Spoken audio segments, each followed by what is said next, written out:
Muy bien. Espero que usted haya venido a escuchar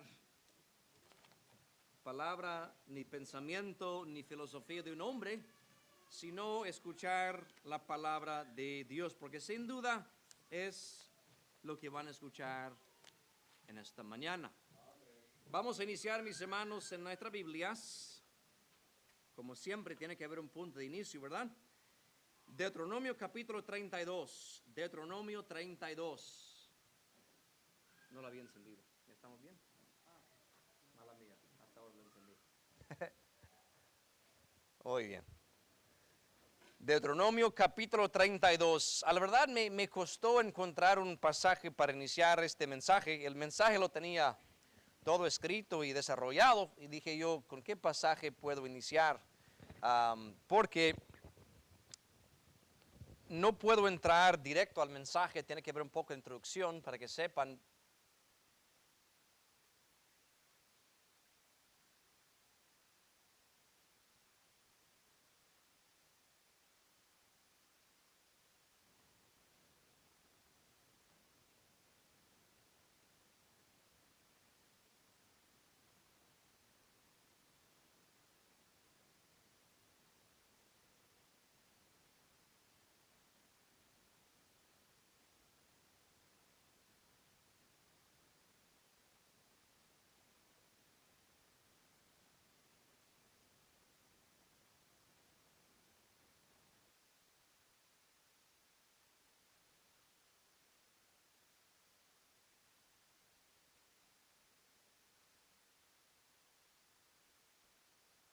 Y recto. Oremos, Padre Celestial, gracias porque encontramos una hermosa descripción de cómo tú eres. Un Dios de verdad, un Dios justo y recto, un Dios cuyas obras son perfectas y todo lo que tú haces es con rectitud y justicia. Señor, en esta mañana dame la unción del Espíritu para poder predicar tu palabra con denuedo, con autoridad. Señor, queriendo exhortar, queriendo avisar, queriendo redarguir si es necesario y corregir, para que nosotros podamos siempre, Señor, ser moldeados a la imagen del Señor Jesús. Señor, yo no quiero hablar pensamientos personales, quiero predicar con toda libertad la palabra de Dios y toda su verdad. Así que capacíteme, mi Dios, en esta mañana para ser orador y que mis hermanos puedan tener los corazones abiertos para recibir con mansedumbre esta palabra predicada. Y en el nombre de Jesús que pedimos todo esto. Amén y amén. Pueden tomar asiento, mis hermanos. Algo que encontramos frecuentemente en la palabra de Dios es que Dios es la fuente de verdad. Versículo 4 nos dice que Dios es la roca, su obra es perfecta, sus caminos son rectitud. Y aquí está una frase muy importante, es un Dios de verdad, un Dios de verdad. Y así por toda la Biblia encontramos que el Dios de la Biblia, el Dios del Antiguo Testamento, Dios del Nuevo Testamento, es un Dios de verdad. Es la fuente de verdad. La verdad origina con Él y la verdad termina con Él. Y curiosamente, creemos en un Dios trino, Dios Padre, Dios Hijo y Dios Espíritu Santo. Y no es coincidencia que este atributo de verdad se aplica a las tres personas de la Trinidad. Lo vemos en cuanto al Padre aquí, ¿verdad? Que es un Dios de verdad. Pero de forma de introducción, vamos a Juan capítulo 14 también, para que vean que toda la Trinidad, Padre, Hijo y el Espíritu Santo, todos están conectados a la verdad. Juan 14 y el versículo 6, muy conocido el pasaje, dice, Jesús le dice, yo soy el camino y la verdad y la vida, nadie viene al Padre sino por mí. El Padre es el Dios de verdad. Jesucristo dijo, yo soy la verdad. Y en el mismísimo capítulo, mire quién más está conectado con la verdad. Juan 14, verso 17. Al Espíritu de verdad, al cual el mundo no puede recibir, porque no lo ve ni le conoce. mas vosotros le conocéis porque está con vosotros y será en vosotros. Tanto el Padre como el Hijo como el mismo Santo Espíritu, los tres son verdad. Son llamados verdaderos. Ahora, el enfoque en esta mañana es sobre la verdad, pero un aspecto de la verdad. Y la verdad, valga la redundancia, es que son más de 400 veces que encontramos esa palabra en la palabra de Dios, verdad. Entonces, ¿cómo formar un solo mensaje sobre la verdad? Es un poquito difícil. Pero he tratado de enfocarme en un solo aspecto de la verdad, y vamos a llegar ahí en un momento. Solo quiero establecer un punto muy, muy básico. Gracias, mi hermano. Y es que la verdad inicia con la bendita Trinidad. Padre, Hijo, Espíritu Santo son el origen de la verdad. Si algo es verdad, origina con ellos. Ahora, no es sorprendente entonces que la palabra de Dios también es clasificada como la verdad. Juan 17, ya que estamos ahí cerquita, Juan 17, verso 17. Jesús dijo lo siguiente: santifícalos en tu verdad, tu palabra es verdad. Si Dios es la fuente de toda verdad, es lógico pensar que también lo que emana de sus labios, lo que sale de su boca, también será verdad. Y esa verdad ayuda a santificar al creyente, a formar y procesar la santidad en la vida del Hijo de Dios. Ahora, cuando pensamos en la Biblia, las Escrituras, ¿qué parte o qué porcentaje de la Biblia es verdad? Toda Escritura es verdad. Vayan a Salmo 119. Salmo 119. Antes de llegar al meollo en esta mañana del tema, es necesario establecer la importancia de la verdad en nuestras vidas y la verdad que viene de Dios. Salmo 119, verso 160. El principio de tu palabra es verdad, y eterno es todo juicio de tu justicia. ¿Cuál es el primer versículo de la palabra de Dios? En el principio creó Dios los cielos y la tierra. La palabra de Dios inicia con la creación y el salmista dice: el principio de tu palabra es verdad. Génesis 1:1, allí es el primer punto de la comunicación de Dios para con nosotros, es verdad. ¿Alguien sabe la última palabra de las Escrituras? Apocalipsis 22, verso 21. Dice la palabra amén. ¿Sabe lo que significa amén? Así sea. Es decir, verdad. Desde el principio de la Biblia, en el principio creó Dios los cielos y la tierra, hasta el último amén. Todo lo que es la palabra de Dios es verdad. Ahora, acabamos de cantarlo hace un momento. Salmo 117, versículo 2. ¿Por cuánto tiempo es vigente la verdad de Dios? La verdad de Dios es para siempre. Aleluya, amén. ¿Qué significa? Que cuando Dios lo dijo, era verdad. Cuando Dios lo mandó a escribir, era verdad. 100 años después, es verdad. 1000 años después, 5000 años después, lo que Dios dijo sigue siendo la verdad. Debo definir de qué estamos hablando cuando uso la palabra verdad. Algo que no puede ser negado con razonamiento. Algo que es tan absoluto que ningún ser humano cuerdo puede negar lo que es el hecho. Cuando Dios habla, habla verdad. Dios no puede mentir, dice el apóstol Pablo en Tito, capítulo 1, versículo 2. Dios cada vez que habla está hablando la verdad. Ahora, la verdad es importante en la vida del Hijo de Dios porque Cristo dijo en Juan 8:32 que la verdad os hará libres. Conoceréis la verdad y la verdad os hará libres. También, Proverbios 16, verso 6, con misericordia y verdad se corrige el pecado y con temor de Dios se apartan los hombres del pecado. Miren cómo Dios elogia desde Génesis, Apocalipsis, una gran virtud y poder de la verdad. En todo sentir, mis hermanos, la verdad es muy importante para los hijos de Dios porque provee un fundamento firme y provee guianza. La verdad es una virtud que trasciende edades y culturas, y cualquier persona razonable se deleita en la verdad y la elogia. Cualquier padre y madre enseña a sus hijos a hablar la verdad. No enseñamos a nuestros hijos a hablar mentiras, les enseñamos a hablar la verdad. Aunque duela, aunque la honestidad me meta en problemas, tengo que ser honesto y verdadero. Cualquier juez amonesta a los litigantes a decir la verdad y únicamente la verdad.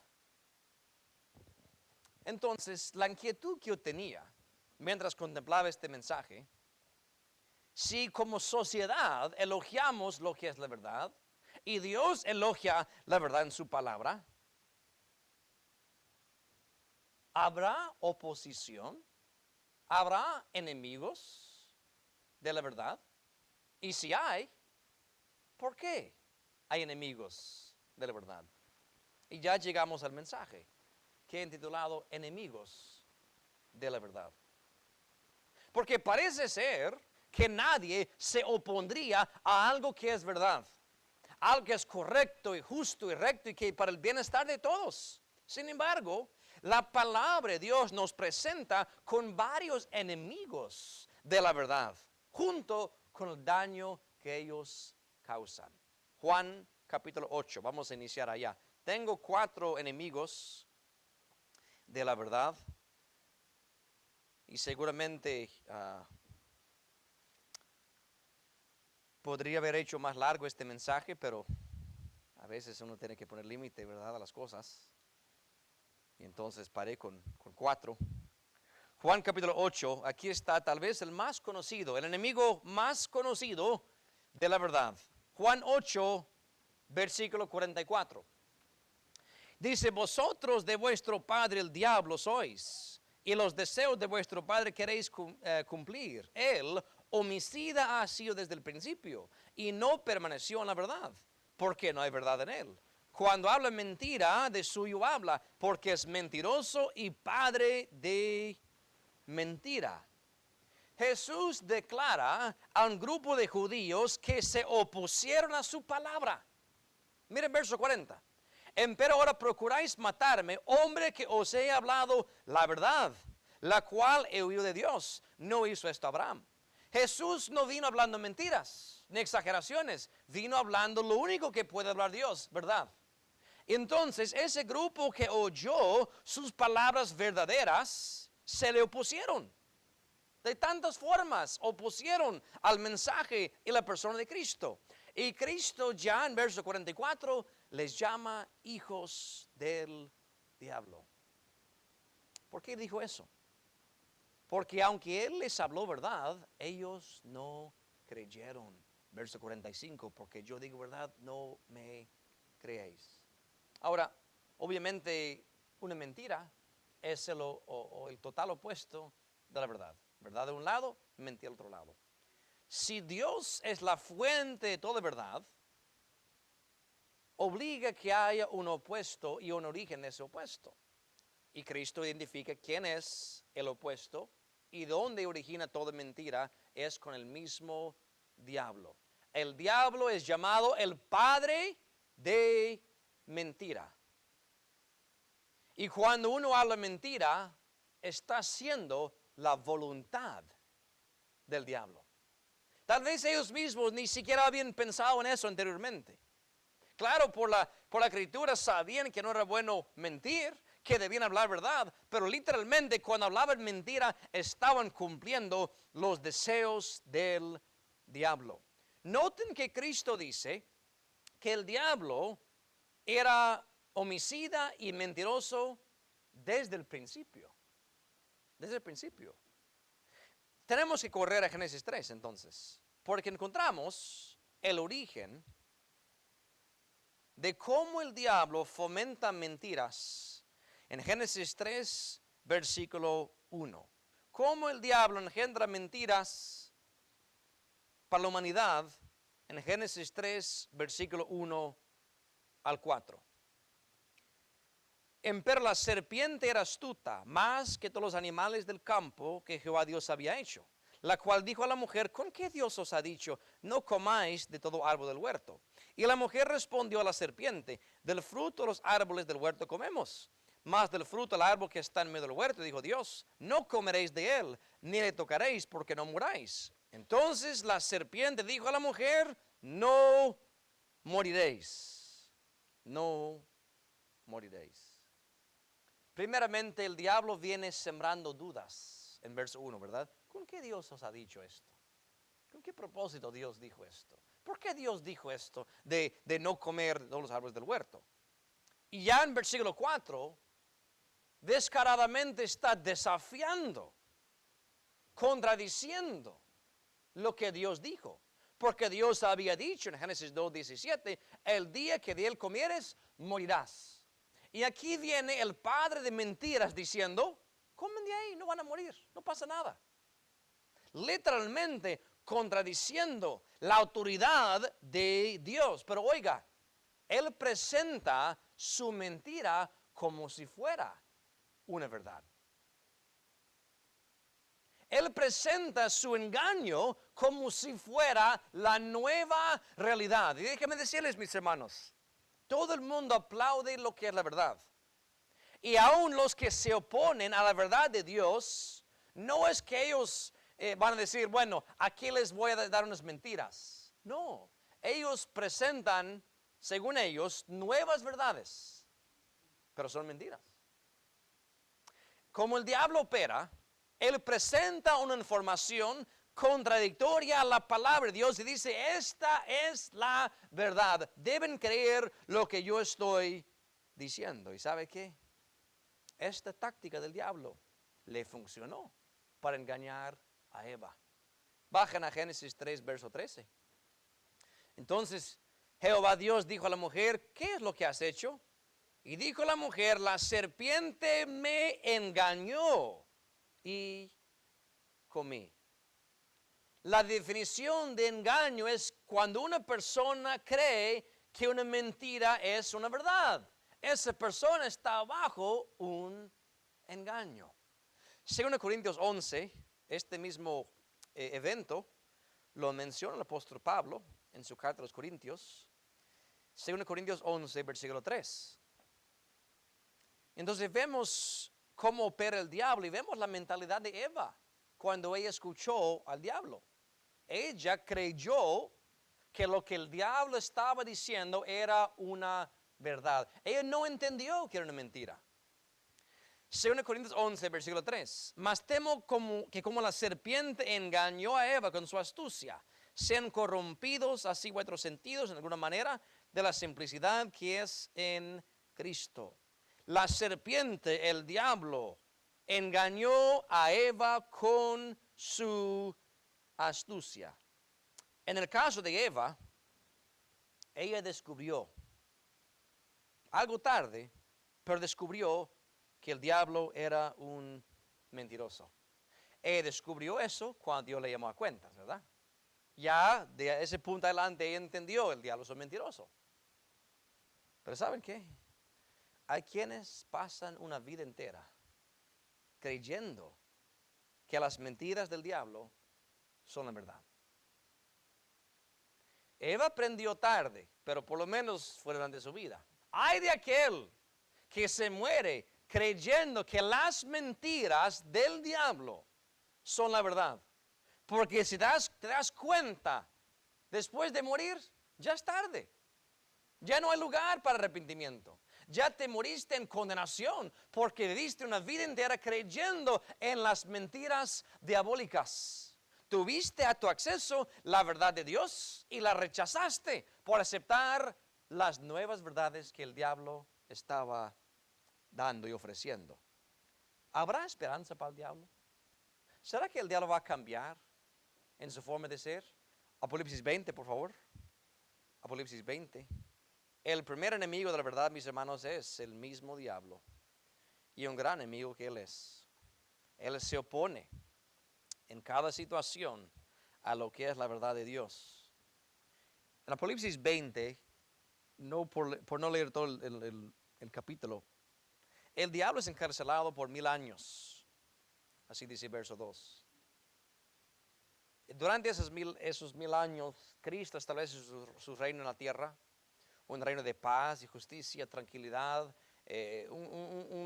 la época dorada de todo este planeta. Dios hace algo interesante al final de los 1000 años, en que suelta a Satanás de su prisión, verso 7. Y el razonamiento de Dios, según entiendo, es que Él suelta a Satanás para mostrar que aún con Cristo literalmente sentado en un trono en Jerusalén, el hombre es tan depravado que en la primera oportunidad de seguir al diablo y escuchar su engaño, lo hace. Capítulo 20, versos 7 y 8.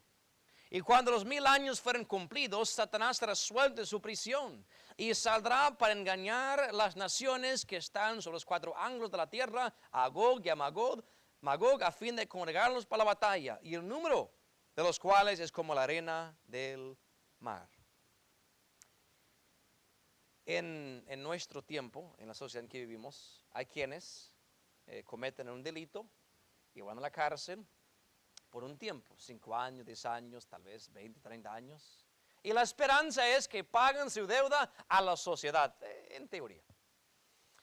Y cuando saben que estén reformados, ¿verdad? Que ya no quieran regresar a la vida vieja, porque se dieron cuenta que no es correcto, no es bueno, es más, hay castigo.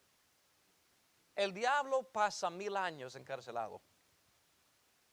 Y cuando sale, lo primero que vuelve a hacer es lo que hizo en Génesis 3. Engañar a las naciones. Ahora, si yo no tuviera el versículo 8, no creería lo que pasaría. Pero como Dios ya lo dijo, yo lo creo.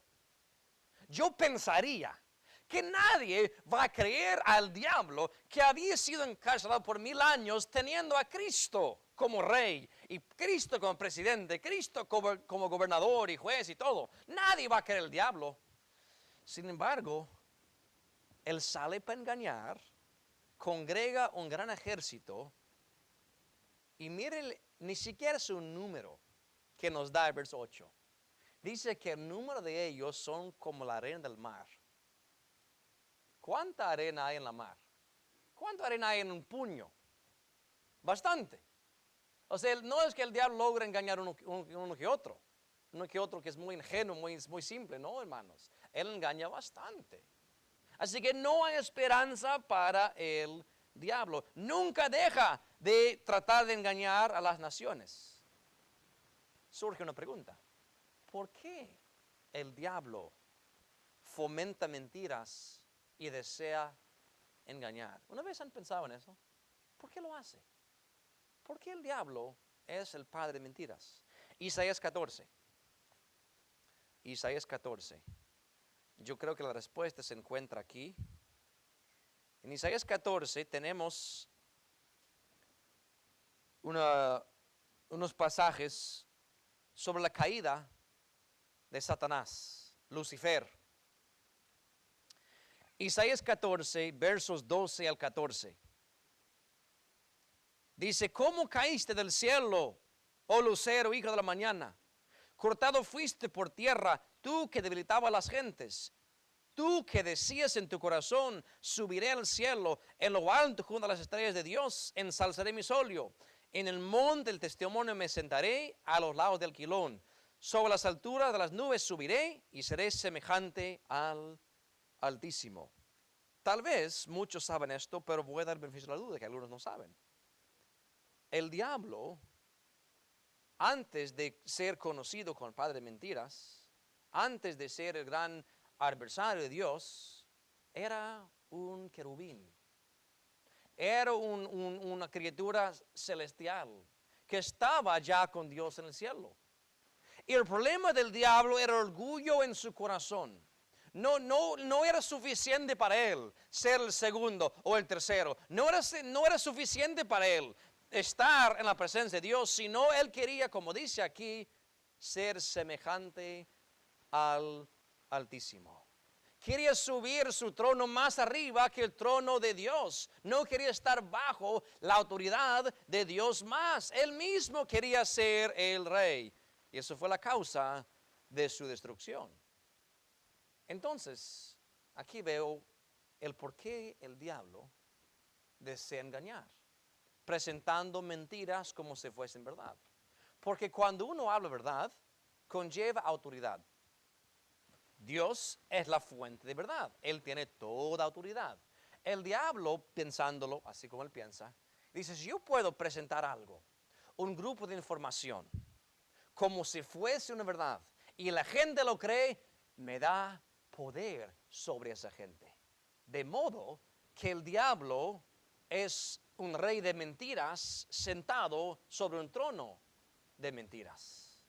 Por eso el diablo fomenta engaño y mentiras por su soberbia, por su orgullo. Así que el primer enemigo que vimos, a la verdad, es el mismo diablo. Segundo enemigo, y esto es un grupo, es una categoría de enemigos de la verdad. Daniel capítulo 8.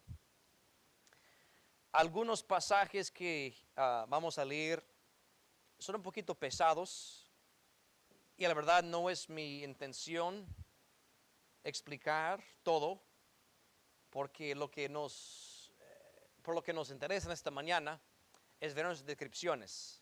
Pero debo decirles, Daniel 8 describe un tiempo futuro donde un cuerno pequeño va a establecer un reino.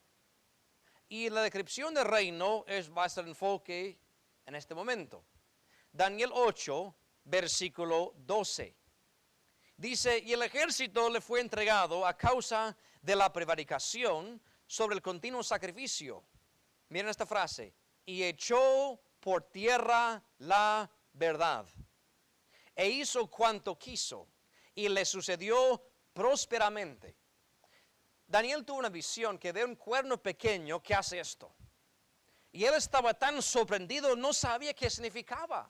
Como cuando alguien tiene un sueño que le aturde y no sabe qué significa.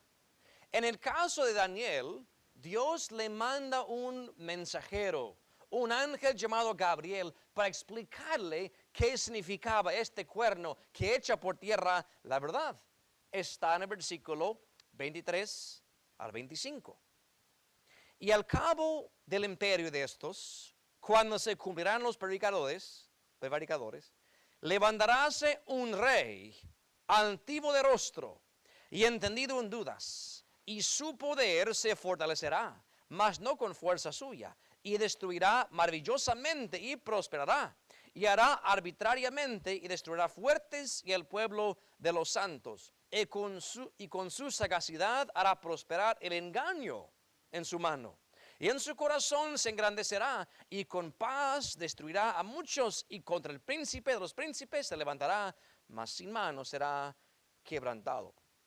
Ahora, la identidad del cuerno pequeño no es tan importante en esta mañana por nuestros propósitos. Lo más probable es que es anticristo, la bestia.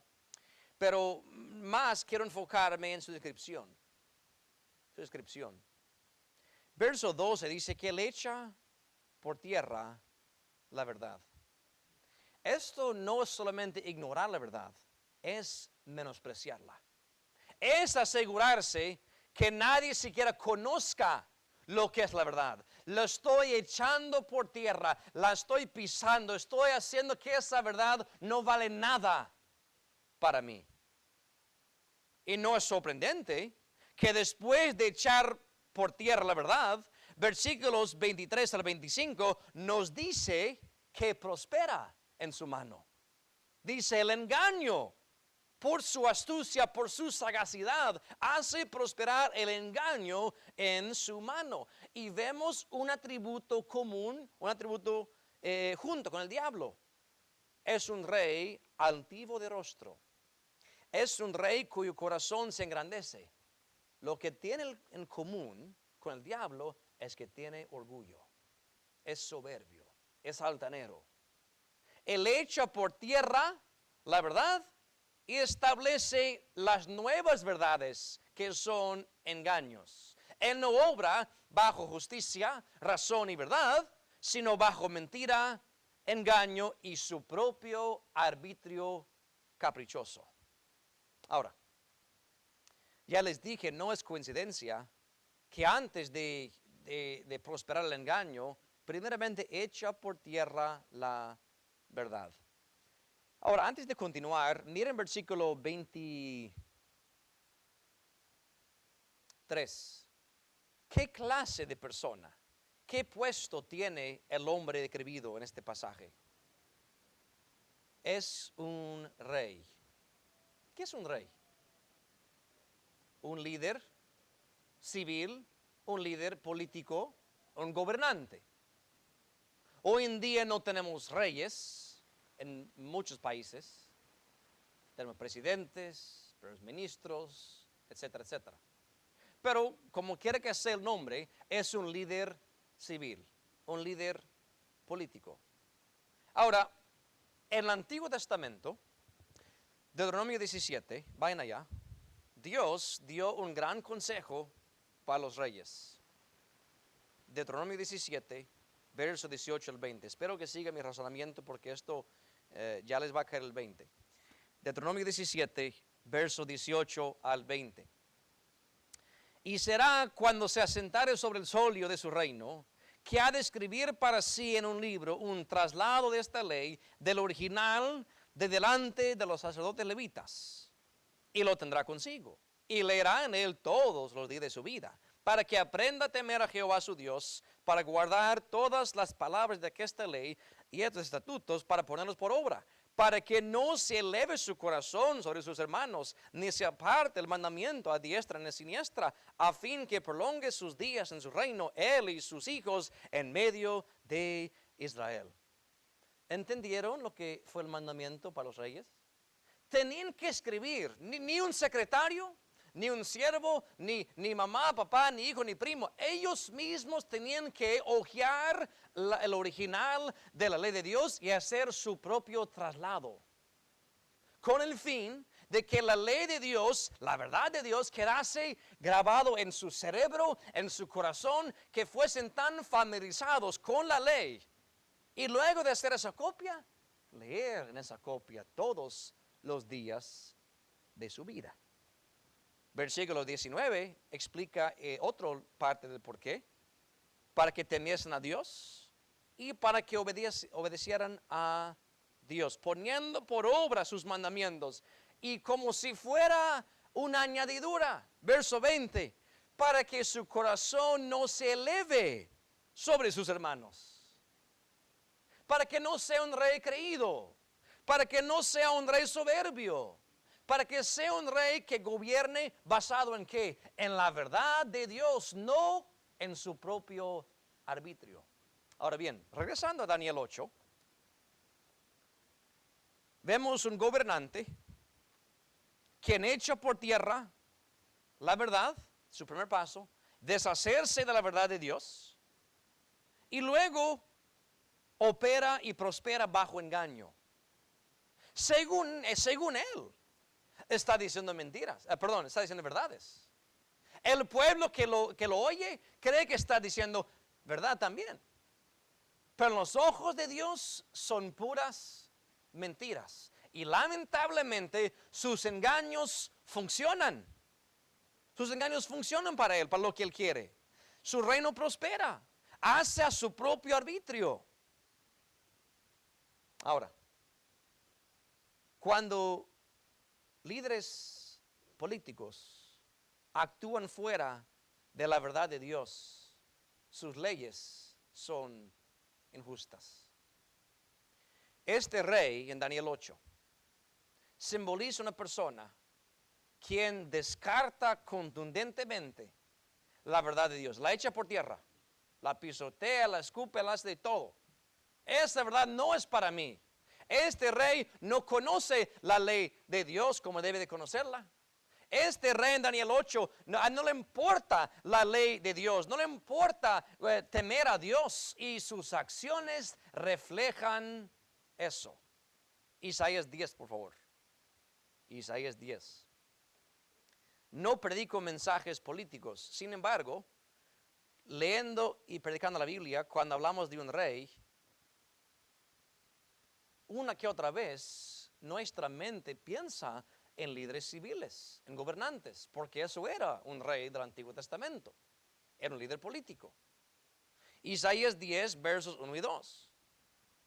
Ay, condenación, pena, angustia, ay, de los que establecen leyes injustas y determinando prescriben tiranía, por apartar del juicio a los pobres y por quitar el derecho a los afligidos de mi pueblo, por despojar las viudas y robar los huérfanos.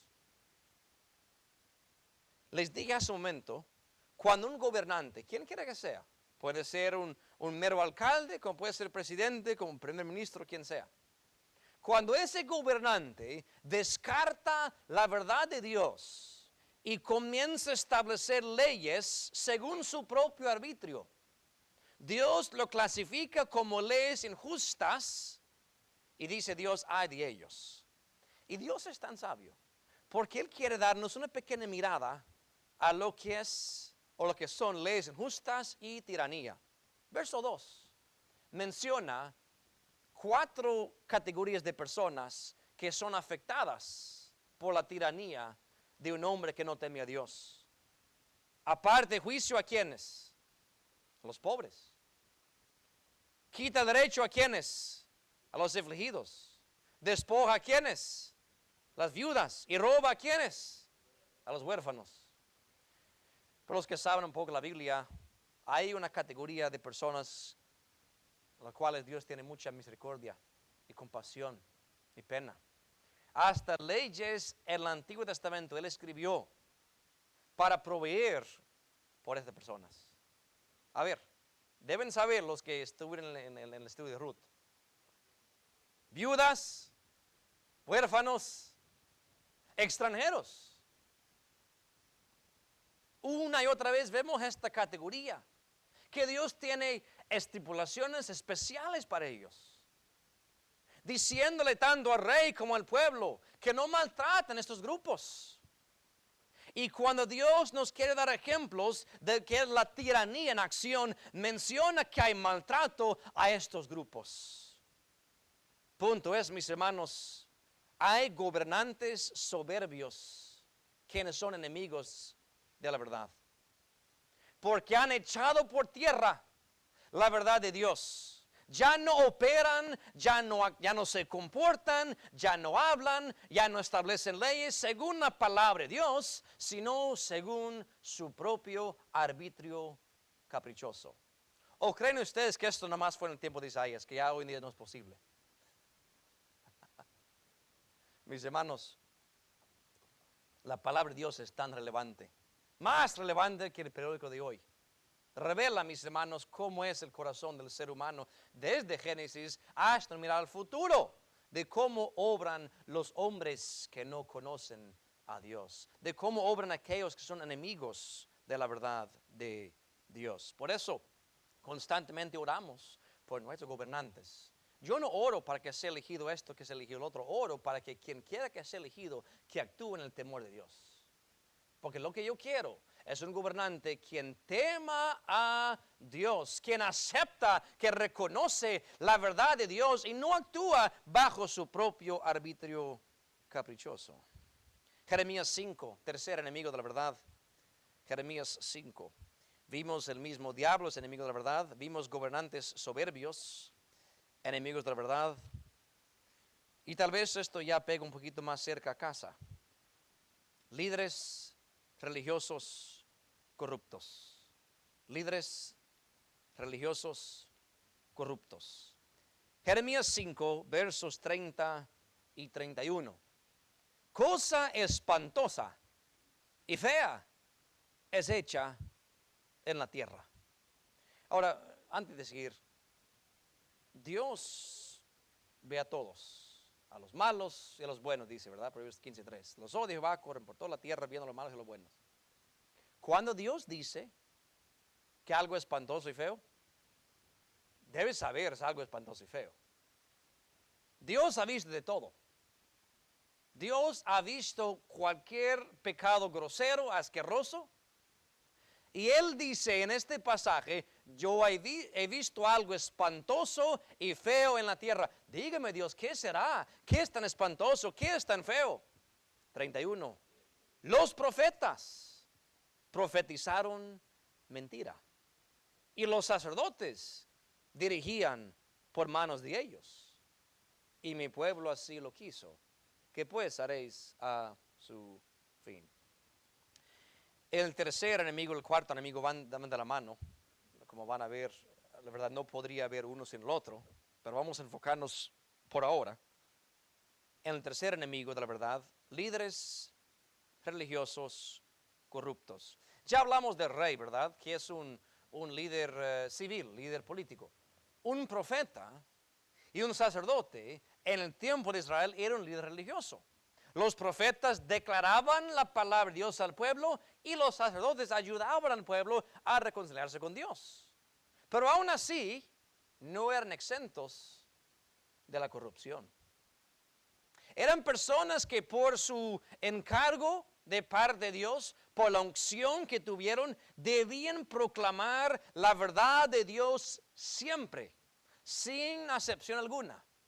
Sin embargo, Dios dice, esta situación fea y espantosa, los profetas estaban profetizando mentira.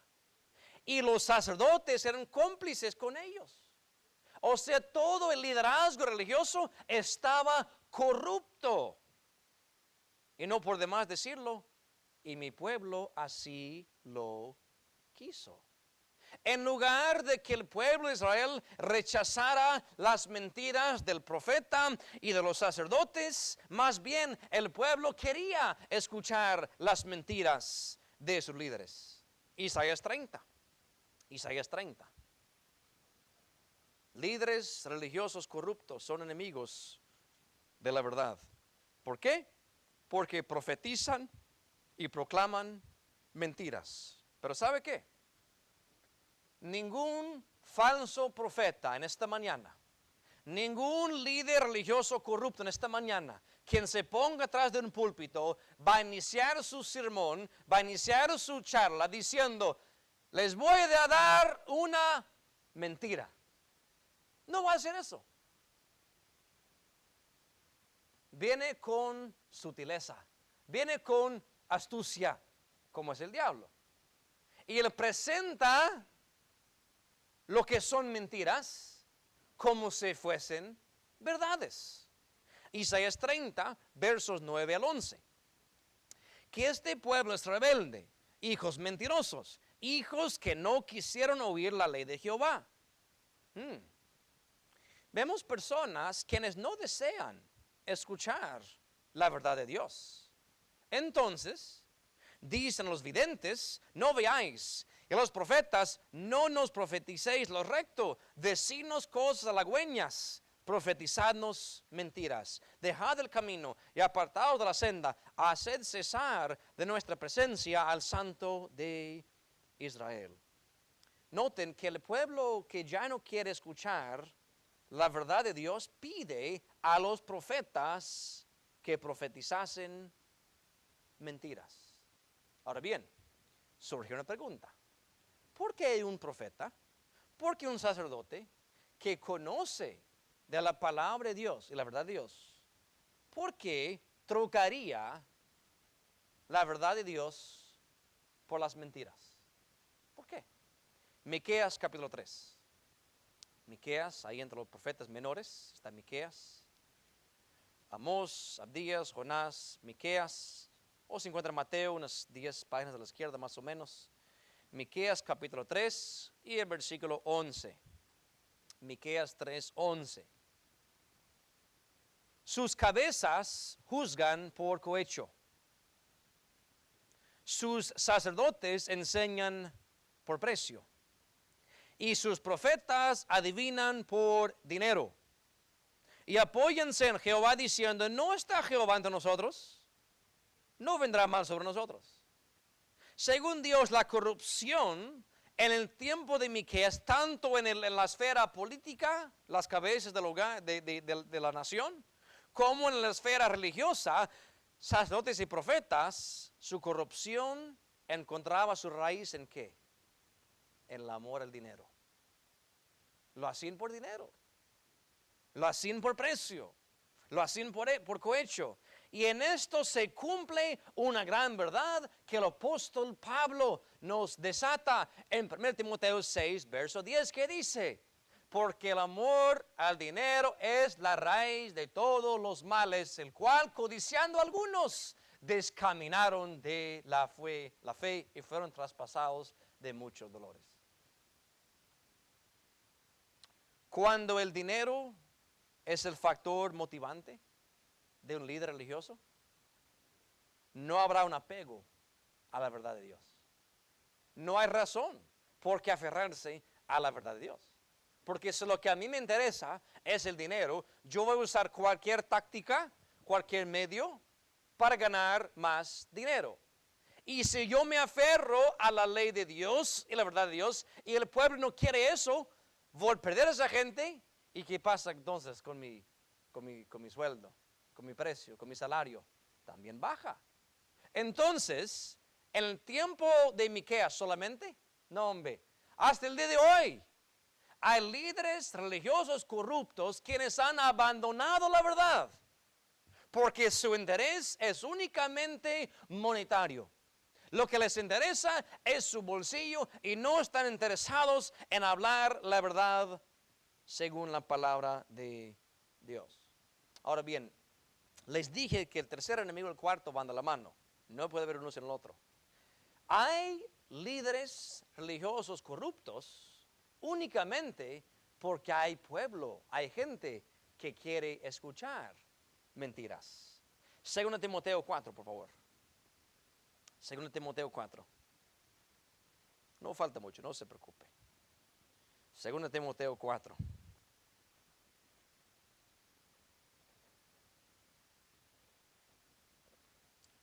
Versículos 1 al 4. Requiero yo pues delante de Dios y del Señor Jesucristo, que ha de juzgar los vivos y los muertos en su manifestación y en su reino, que prediques la palabra, que instes a tiempo y fuera de tiempo, redarguye, reprende, exhorta con toda paciencia y doctrina. Porque vendrá tiempo cuando ni sufrirán la sana doctrina, antes teniendo comezón de oír, se amontonarán maestros conforme a sus concupiscencias y apartarán de la verdad el oído y se volverán a las fábulas. Pablo aquí le exhorta a Timoteo a ser fiel, a ser constante en predicar la palabra de Dios. Y al mismo tiempo le advierte que viene un pueblo y viene un tiempo cuando no van a sufrir, no van a soportar, no van a tolerar la sana doctrina. Ahora, comparando versículo 2 con versículo 4, si Pablo le manda a Timoteo a predicar la palabra y luego menciona la sana doctrina, ¿de dónde viene entonces la sana doctrina? De la palabra de Dios. No viene de un manual de predicadores, no viene como credo de una denominación. La sana doctrina se encuentra únicamente en la palabra de Dios. Así que Timoteo, tú debes predicar la sana doctrina, debes predicar la palabra de Dios. Pero te cuento, viene un tiempo. No le dijo 1 año, 2 años, pero viene un tiempo, Timoteo, prepárate. Que habrá personas a las cuales tú vas a ministrar que de repente comienza un comezón en su oído. De repente un rasquiño en el oído. Y lo que tú les predicas ya no les abasta. Lo que tú les predicas ya no es suficiente. Lo que tú les predicas ya es ofensivo a sus oídos y ya lo que ellos van a hacer es amontonar maestros conforme a sus concupiscencias. Mis hermanos, hay un principio general que encontramos en la Biblia como en la sociedad. Siempre y cuando hay una demanda para algo, sea bueno o malo, habrá quienes satisfagan esa necesidad. Los líderes políticos pueden echar la culpa a los narcotraficantes por importar muchas drogas y mencionar países y todo eso. No, eso no es un problema. No entrarían drogas a este país si no hubiera consumo de esas drogas. Existe una necesidad. Hay personas que tienen una demanda para algo y vienen personas para satisfacer esa necesidad. El pueblo que tiene comezón de oír tiene una necesidad. Quieren escuchar algo que cae bien a sus oídos. Ya no soportan la sana doctrina. Ya la verdad de Dios no les interesa. Entonces brota por aquí, por allá, aparece por aquí, por allá, aparece, abrió una iglesia aquí, comenzó un sitio web por allá.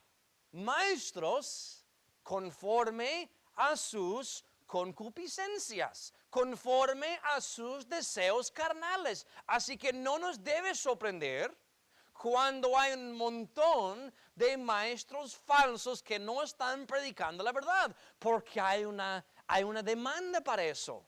Y entre más demanda, ¿sabes qué? Habrá más y más falsos profetas, falsos maestros.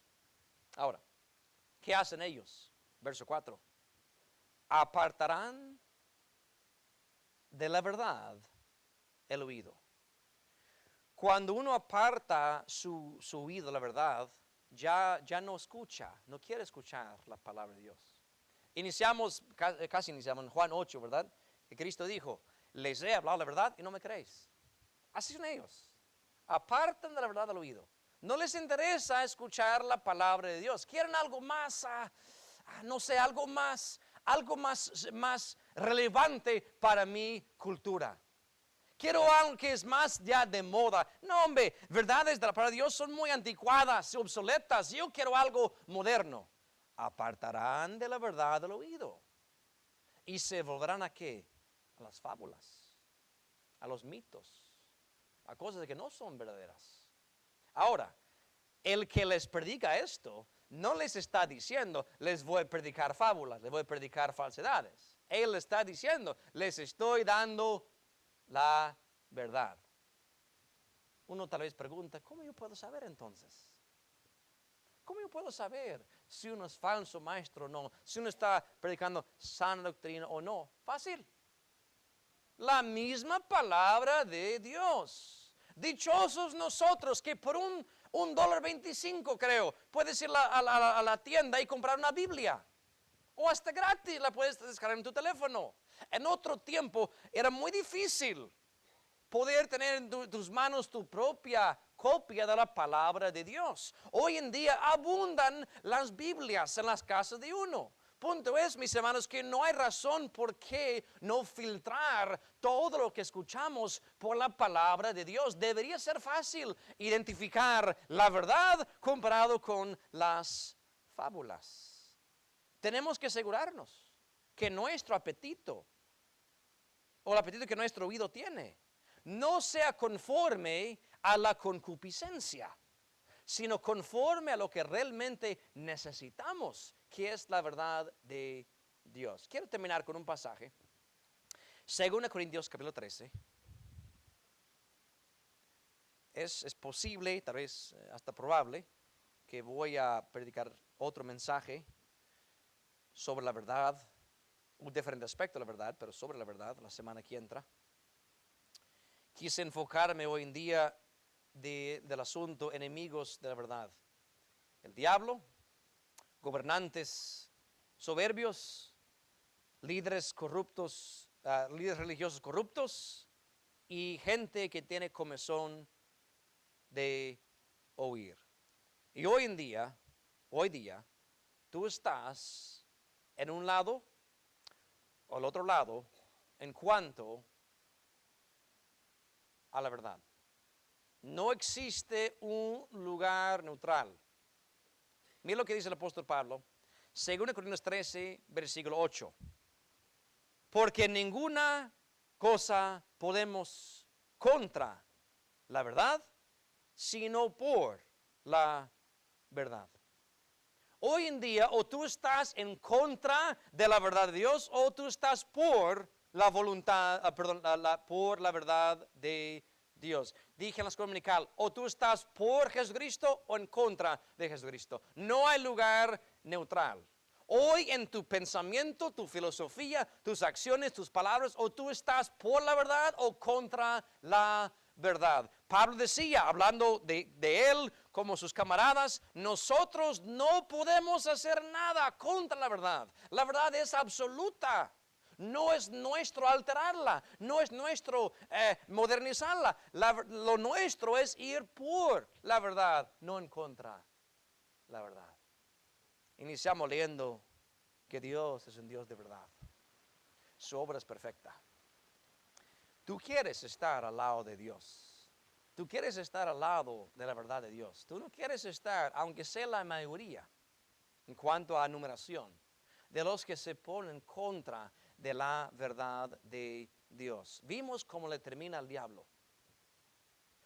Vimos cómo terminó al cuerno pequeño. Fue destruido en Daniel 8. Y todo aquel que se opone a la verdad de Dios diciendo, eso no es para mí, la echo a tierra, la menosprecio, un día se dará cuenta que fue la peor decisión de su vida. Pero mientras tenga aliento en sus narices, puedes confesar y declarar esta verdad que Jesús dijo, yo soy el camino, la verdad y la vida. Nadie viene al Padre sino por mí. Hoy día debes aceptar al que es la verdad personificada, la verdad incorporada, el mismo verbo de Dios, Cristo Jesús, Señor nuestro. Y procurar vivir día en día, agradando a Dios y viviendo a la luz de la verdad de Él. No nos hagamos socios, no demos oído a los que son enemigos de la verdad de Dios. Pongámonos al lado y a la postura de Dios. Vamos a orar. Padre Celestial, gracias por tu santa palabra que nos instruye, nos ilumina, nos avisa de tantos peligros que hay, Señor. Sabemos que tú eres la fuente de toda verdad, la fuente de toda bendición. Y aunque debería ser lógico seguir tu verdad y elogiar tu verdad, hay enemigos de la verdad. Hay quienes fomentan mentiras, hay quienes engañan. Y sabemos que todo eso es parte del plan del diablo, porque él es el padre de mentiras. Y los que siguen sus pasos, mi Dios, lamentablemente están bajo su engaño también. Ayúdanos, Padre, a ser guiados por tu luz y tu verdad siempre. Que tu Santo Espíritu nos guíe a toda verdad y que nos aleje de todo error. No, Señor, también te rogamos por nuestros líderes civiles. No queremos, mi Dios, que actúen arbitrariamente, sino queremos que ellos actúen basado en tu verdad. Así que, Señor, desde el presidente hasta la alcaldesa de esta ciudad, darles ese temor y reverencia a Dios para poder actuar según tu santa palabra. Mi Dios, también a todos los que estamos atrás de un púlpito a nivel mundial, Señor, que seamos hombres honestos, no dados a la avaricia, no dados a la codicia, no interesados en ganancia monetaria, sino interesados en predicar la verdad de Dios siempre. Y Padre, como el pueblo que está aquí, danos ese apetito de escuchar la sana doctrina de la palabra de Dios. Y que no nos inicie ese comezón de huir, queriendo escuchar cosas, Señor, que no son de acuerdo a tu santa verdad. Padre, guarde cada corazón en esta mañana, en este día, en esta noche y todos los días de nuestra vida. Que seamos protegidos, Señor, de los asaltos de Satanás y sus operativos. Padre, bendiga a cada uno que viene este día. Danos una buena tarde y un buen servicio en esta noche. En el nombre poderoso de Cristo Jesús pedimos todo esto. Amén y amén. Dios les bendiga, mis hermanos. Estamos despedidos.